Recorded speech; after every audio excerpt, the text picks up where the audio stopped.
Calvin Kayanja ayambalidde His Excellency Robert Kyagulanyi Ssentamu Bobi Wine ku nsonga z'okwogera kwe yaliko e Bungereza era nga uno ye akakasiza ddala nti ebyaddala bwino amulina nga Bobi Wine y'omu ku basiyazi be tulina omuwulire ate nzije nkubulire ekiddako. Bobi Wine tawagira buwagizi bisiyaga wabula ye ng'omuntu musiyazi. Likinga video eno nga bweri enkola yaffe wano ku Wonderboy UG ate naba kubanga otwingako buterevu kubanga buli kimu kye tuteeka wano gw'omu kubasooka kubanga okimanya subscribinga ate tusobola okuba nga tutambulira ddala mugenda ku notification bell olw'ensonga buli w'ogiteekako akada ako noteeka mu all kitegeeza buli kimu kye tugenda okuba nga tuteeka wano gw'omu ku bagenda okuba nga basooka okuba nga kimanya eba information naye nga bino byo bitiisa His Excellency Robert Kyagulanyi Ssentamu Bobi Wine bwino awuno Calvin annyonnyola ebyaddala agamba president w'abantu musiyazi. Gwe olowooza ki ku bigambo by'omukulu ono? Kati awo nja kukujjukiza International Conference on Maternal, Newborn and Child Health. Kakati guno omusomo gugenda kubeera wali Canada era nga ennaku z'omwezi 23 na 24 August wali mu Sackville, Toronto. Buli kimu gye kigenda okuba nga kikwajiza era nga gwena ayagala okubeerako part of this gwe ayagala okugendako e Canada. Saka kano okalina ku guno omulundi saagala obenga okasubwa so okubookinga n'osasula registration $380 ate omuyizi gwe ogenda kusasula akasente kati ogenda kusasula $200 tolaba nga kiri wansi nnyo. Kakati enteekateeka zonna zamaze okuba nga zitegekebwa gwe wena ayagala okubeera nga otwengako buterevu mu nkola eno mu kugendako e Canada. Tusobola okuba nga tubeerawo n'okuyiga bingi birina okumanya ne ku nkuza ey'abaana b'eggwanga Uganda. Kakati ekintu kimu ky'ogenda okukola ennamba we ziri awo akalangako kolaba wano kumpi ne Bobi Wine akatambula koba ogoberera ennamba we ziri abakulu bakubireko ate obenga bagamba nti nayise wali ku Wonderboy UG anti ensonga zibeere nga zitambulira ddala bulungi nnyo. Ensonga eyo njagireka kati tugenderewo mu bigambo bya His Excellency Robert Kyagulanyi Ssentamu Bobi Wine. Kakati bwe yavaayo n'ayogera abantu bangi bamufuna bubi era nga andowoozaamu nti omu ku bamufuna obubi ye Calvin Kayanja. Kati ku nsonga z'ekisiyaga sagala kuba nga mbyogera wabula ne Umaru Kiseka wuuno ayina ye byayogedde naddala ku bakulu abali mu gavumenti. Mutugambye nti mulwanyisa bisiyaga ate abaana bammwe mukwata ssente ne mubasasulira ne bagenda mu nsi z'abali b'ebisiyaga. Yoyo omukulu Umaru Kiseka era nga ekyamazima ensonga z'ekisiyaga zo zikutte wansi ne waggulu. Ebigambo bye njagala kubanga mukuwa ayongere okuba nga abikwisizaamu ddala naawe okakase ekyamazima ateredde akaka abakulu abali wano naddala abakutukulembera okuva eri waggulu. Ayongedde n'akinoganya nti ensonga eno ekyalandira ddala ekyamazima byo bikutte wansi ne waggulu. N'akasajja ka Bobi Wine tukkirize mu baana mwe kayina amaanyi. Bigambo ko kayogera ebigambo 1 2 3 4 okwogera okutawuza adde essaawa 2 naye kati weeks 2 kati ensi yonna kwetambula. Ekyamazima Bobi Wine musajja akyali w'amaanyi. Kakati nenjagala twogeremu ekyamazima Bobi Wine ono abasinga bamufuna bubi oba ensonga z'ekisiyaga mwe mulooza astandingawo ayimiriddewa era ye mulooza akkiririza mu ki nga tetunaba kugenda mu bigambo by'abano bengenda kubanga kati mbuli awo comment section okusinziira wozze olaba enteekateeka zino zonna. Ekyamazima Bobi Wine ye agwawa era ayimiriddewa. Kale kankule Umaru Kiseka ate awo nnyini nkulekere ne Calvin Kayanja nawe olabe ensonga ze zaayisaawo oba zirimu eggumba. Mutugambye nti mulwanyisa bisiyaga ate abaana bammwe mukwata ssente ne mubasasulira ne bagenda mu nsi z'abali b'ebisiyaga gye basomera gye babeera. Kati ani akonfusing ani? Lwaki abaana bammwe temubaleka ewaka ewali security gye batabaliire kubanga yo waliyo n'amateeka okukwata ng'oli ebisiyaga ofa? Lwaki temwabaleka ewammwe kwegamba mwe bannayuganda mwabafuula bukoko olukwata akagundi k'ebisiyaga nga Museveni agira ng'obukoko bujja oyo muzeeyi nalabye pasita nga pastor awoza Museveni ayambye musimanyi ebisiyaga yakyaganye okumanya bintu bya Katonda biki naye ogenda nagenze okunonyereza pastor nga abaana be bonna bali wabweru. Lwaki abaana tobakomyawo Museveni gye yaterezeza? Lwaki mutusiriwaza? Ensonga esinga okubeera enkulu n'ensonga lwaki mutwala abaana bammwe mu mawanga ago kutereza ggwanga lyammwe eryammwe mwalirya mulinga busaanyi eryammwe muli tabusi muyola buyozi baana b'abantu masasi gafuuka masasi mutabusi baana b'abantu nga tebalina bye bakoze mwabamwe ne mubaddusaawo ne mubatwala mu mawanga ate ne mwekwasa mbu ate mulwanyisa bisiyaga ate abaana bamwe ne mubatwala mu mawanga gye bagibiriira. Musiriwazaani muteeka mu ssente empitirivu abaana bammwe okufuna empapula z'ensi. Muli mu zi Europe za America kyokka zonna zikkiriza ebisiyaga era ze zibipromotinga era mugamba mugoba ebisiyaga kubanga abazungu bakola ki? Buli akolagana n'abazungu ayagala leeta bisiyaga ne tugamba oba osanga ate tugenda olaba abaana bammwe ate mubatwala mu bazungu gye babiriira. Mwagala abaana bammwe babalye mutaasa Uganda ye gye baba mutaasa bange mutaasa baana bange be baba batalya. Fe mwatufuula kisibo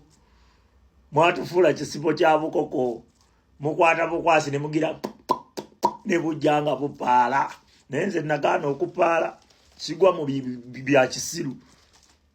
Museveni ensonga enkulu kutereeza education system, kutereeza nguudo, kutereeza malwaliro, kutereeza mbeera ya bulamu security, kutereeza bya mu nsawo byakulya byakunywa. Naye ebyo bye mulimu ebyokusiriwaza bannayuganda we mumala obbabbo bajjako emmere yaabwe ng'olwo bagamba nti ate katulwanyisa bisiyaga ensonga lwaki obwavu bungi. We mumala obbajjako ssente zaabwe ng'eno mubuuza tulwanyisa bisiyaga ensonga lwaki obwavu bungi. Ebyo byonna bukodyo bwakwekwasa.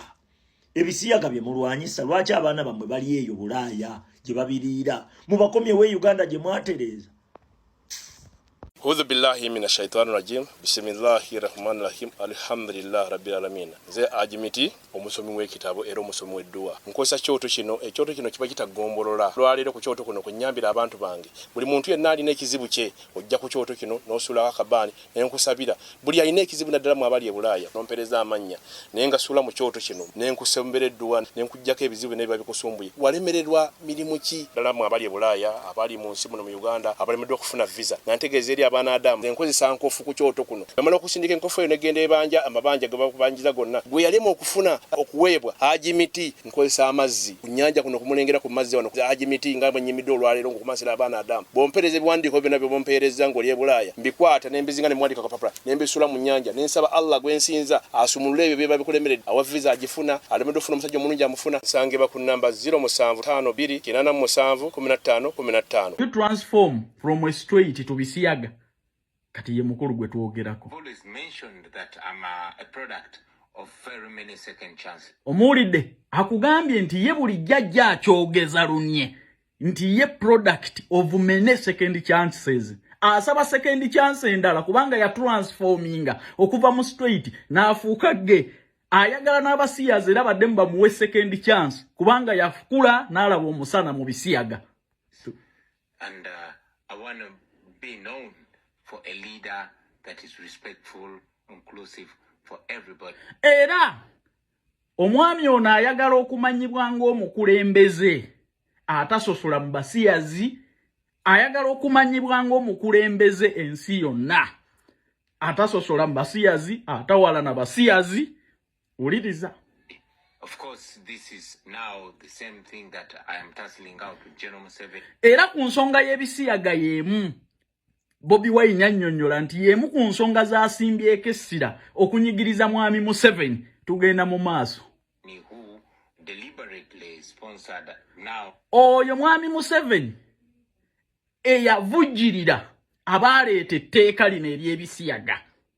The law that the anti-homosexual bill, one of the strongest bills. Munnamawulire amugamba nti lino lyerimu ku mateeka ag'amaanyi ennyo eri abasiyazi. That gives some gay people potentially the death penalty. Definitely. Era omusiyazi bamuwa ekibonerezo kya kufa. Omukulu ayanukula Ssaabasiyazi. also want to mention that this law, General 7 did not bring it in the interest of the people of Uganda. Sabasiyaza gamba nti etteeka lino mwami Museveni teyalireeta mu favor oba lwakwagala kwa bannayuganda. But it was brought to target the opposition, including myself. Naye yalireeta mwami Museveni okutagetinga abo opposition. Nga nange mwendi etteeka lino twogera ku lya bisiyaga likwata litya nga toli musiyazi. Kana katambi mwami Kyagulanyi yewaake obujulizi nti tawagira buwagizi bisiyaga naye musiyazi. Kubanga etteeka bw'oba toli musiyazi ng'etteeka likwata basiyazi likwata litya nga toli musiyazi. Atundama tugende That he can use it to crack down on anybody that is perceived to be. nti etteeka lino mwami Museveni ayagala alikozese okukurakinga down okumenya buli omu yenna down. Bw'oba toli musiyazi likwata litya. Akatimba kamukene kasobola okukwata empuuta. Tugenda mu maaso. Nze mbagambye Bobi Wine antwale mu kooti bw'aba si musiyazi ku bujulizi bwe yeewaddeko. We friendly to that community, so. But let me just ask you about this. Your party, the National Union Platform, voted in favour of the law in its entirety. Omuzungu amubuuza munamawulire wa BBC nti ssebo bammemba ba parliament abasinga bawagira etteeka lino. Wuliriza Saabasiyazi bwaddamu. Sure. But Kituufu. I have members of parliament that are working with General Museveni. Naye mu pate yange ninamu ba member of parliament abakolera Museveni. Mbuuza oyina kukolera Museveni okutegeera nti bannayuganda tebaagala bisiyaga. Oyina kukolera Museveni okutegeera nti buutu n'obubina bw'abaana abalenzi n'ebisiyaga okubikalabasanya abaana abalenzi ab'abantu. Oyina kumala kukolera Museveni. Ekitegeeza bonna abakkiriza etteeka ly'ebisiyaga okuyita mu Uganda. Museveni yasooka bawa ssente nga bannuupu okumanya ekituufu kye balina kukola olwa kalica yaabwe. Otunda manyuma sebo n'obuzaabuza ensi eno ne mwami Nsereko yakitugamba sebo oli musiyazi. Ulira. What's your view of this anti-homosexual law? You say it was introduced to get at you, to get at the opposition, but do you support it or do you oppose? Munnamawulire amubuuza nti yeye sebo teekeyo ku tteeka lino kati gwe eriki ogambe nti baalireeta kukunyigiriza gwe bw'oba toli musiyazi etteeka lino likunyigiriza litya. Kambabuulire basebo ne bannyabo okubeera omusiyazi teweetaaga kubeera nti toli mufumbo. Tumanyi n'abawagira etteeka lino nga basiyazi naye nga bafumbo. Osobola okubeera ng'oyagala mukyala munno ng'oyagala omukyala nga naye nga n'abasajja obaagala. Si buli musiyazi yenna nti si mufumbo. It was brought targeting the opposition, and that means that anything that I say about that law puts not only me but even my loved ones in harm's way. Kyayogera kyonna ku bisiyaga kimuteeka mu bulabe obutagambika. Sebo mwami Kyagulanyi ffe tudifendinga kalica yaffe na bubina bw'abaana baffe gw'ogamba nti bw'okyogerako ekintu ekyo kikuteeka mu bulabe. That's why. So that's why you refrain from taking a position. So even if I were to ask you if you did become president, would you repeal that law? Again, you would not. Munnamawulire amugamba nti bw'olifuuka pulezidenti wa Uganda etteeka eryo n'alijjawo. I would be very cautious because I know that it was largely targeting us as the opposition, mainly myself. Akugamba nti ssebo etteeka eryo lijja kuvaawo bunnambiro kubanga lyali litagetinga ffe bw'oba toli musiyazi etteeka ly'ebisiyaga likukwata litya. Akatimba kamukene kasobola okukwata empuuta. Kwata akatambi kano katwale mu kkooti mwami Kyagulanyi bw'oba toli musiyazi kubuna obujulizi bwe weewaddeko. Bino bye muwezaako okugamba ni mwami Kyagulanyi awagira ebisiyaga mukiveeko musiyazi ng'omuntu. Era ssebo bw'oba oyagala ogw'okuvuga buutu kuba ku nnamba ye. Kubanga bino byonna okugamba nti etteeka ly'ebisiyaga baalireeta mu Uganda kutagetinga ye bw'oba toli musiyazi etteeka ly'ebisiyaga likwata litya.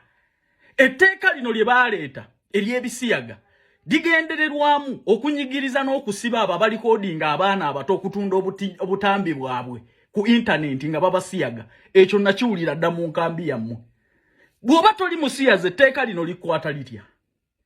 otunda manyuma sebo n'obuzaabuza enseeno ne gye wajja ssente ezizimba ekibiina nayo tukyebuuzaayo kuba etteeka amateeka gonna gyegali. Lwaki etteeka ly'omwenge terikwatanga? Lwaki lya bisiyaga lyerikwata mu Uganda? Era ssebo otya n'okulyogerako. Bannange ebyo mubiveeko tulwanirire kalicha yaffe. Bayibuli yennyini esabira omusiyazi era emuzikiriza. Ku lwa Katonda n'ensi yange nkusabira bubi musiyazi gwe. Nkusabira ofe, nkusabira muliro, nkusabira kuzikirira wamu ne famire yo. Katonda yazikiriza omulembe mulamba bannaalumanya ne basaalumanya lwa bisiyaga. Olaba gwe abipulakitiisinga. Kuba n'etteeka lino ery'okupulakitiisinga ebisiyaga likwata gwe mu Uganda yonna gwe nabo opposition bo. Ekitegeeza kyemuliko si kyakujjako Museveni lw'amalwaliro mabi. Mwagala kumujjako lwakuba nti mwagala kwevuga buutu bubina bwammwe. Kasajja ak'ennyuma enkadde kafuukidde kalicha yaffe obuzibu katuleetera ebikolimo mu ggwanga Uganda. Kati ennyuma yo mwami Kyagulanyi ddala ekyaweesa muntu ky'apetayiti. Etteeka ly'ebisiyaga okukukwata. Tulina abaana baffe mu nsi eno. Tetugenda kukkiriza muntu yenna kuyisaawo kisiyaga. Museveni tukyamusimba ennyuma nze mbabuulira. Kubanga ye ku bisiyaga ali very clear. Akabina is for defecation.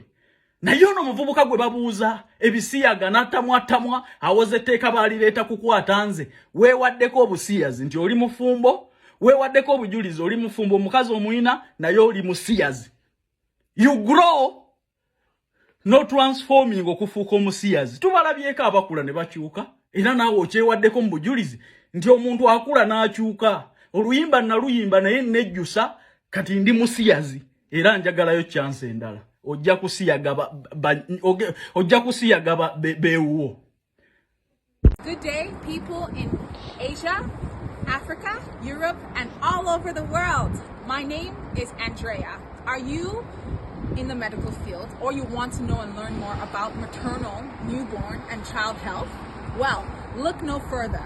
Kabalega Associates is proud and pleased to present the international conference taking place right here in Toronto, Canada, under the theme of identifying and addressing the social determinants that are crucial towards improving maternal, newborn, and child health outcomes. During this conference, we're going to be discussing the strategies for improving access to quality healthcare services, reducing maternal mortality rates, and increasing the awareness of child development amongst caregivers. This conference will be taking place on the 23rd and 24th of August 2024 at 237 Sackville Street, Toronto, Canada. Now for registration costs. So for international delegates, it will cost you 380 Canadian dollars. For international exhibitors, it will cost you 800 Canadian dollars. And for international students, it will cost you 200 Canadian dollars. You will also be provided hotel accommodation, which will cost you $200 per night. For payment purposes, for e-transfers, and just to know more about what we're offering you, please contact us at 437-299-0107 or 437-216-HH93. You can also email us at kabalegaassociates@gmail.com. Our website is www.kabalegaassociates.com. I am looking forward to seeing you there. Goodbye.